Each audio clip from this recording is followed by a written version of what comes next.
ይቅርታ እሷም ስላለች ይቅርታ ብላ ወርቃ ይቅርታን ትጠይቃቸዋለች። በአንድ በማንኛውም የሃይማኖት ስፍራ የሌላ ሃይማኖት አባል የሆነ ሄዶ እንዲህ ያለ ድርጊት መፈጸም በሕግ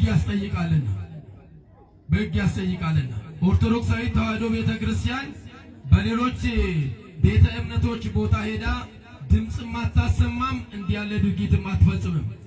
ነገር ግን የተፈጸመው ጉዳይ ስህተት ቢሆንም ሰው ይቅርታ ከጠየቀ ሌላ ጉዳይ አይኖርምና አምላካችን እግዚአብሔር መሐሪ ነው።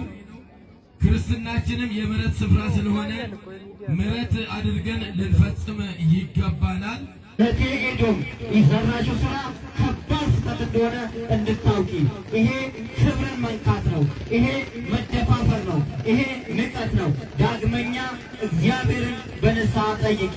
እኛ ይቅር በለንሻል፣ እግዚአብሔር ይቅር በልሽ። በቅድስት ቤተ ክርስቲያን አትምጡብን። ክርስቶስ በደሙ የዋጃት መሰረቷም ጉልላቷም ኢየሱስ ክርስቶስ የሆነላት እነ አቡነ ተክለ ሃይማኖት የጸለዩላት እነ ቅዱስ እስጢፋኖስ ሰማዕትነትን የተቀበሉላት በደም የተዋጀች ቤተ ክርስቲያን ናትና ማንም ሊነካት፣ ማንም ሊናገራት፣ ማንም ሊደፋፈራት አይገባም። ይህንን ማስጠንቀቂያ እንድትማሩ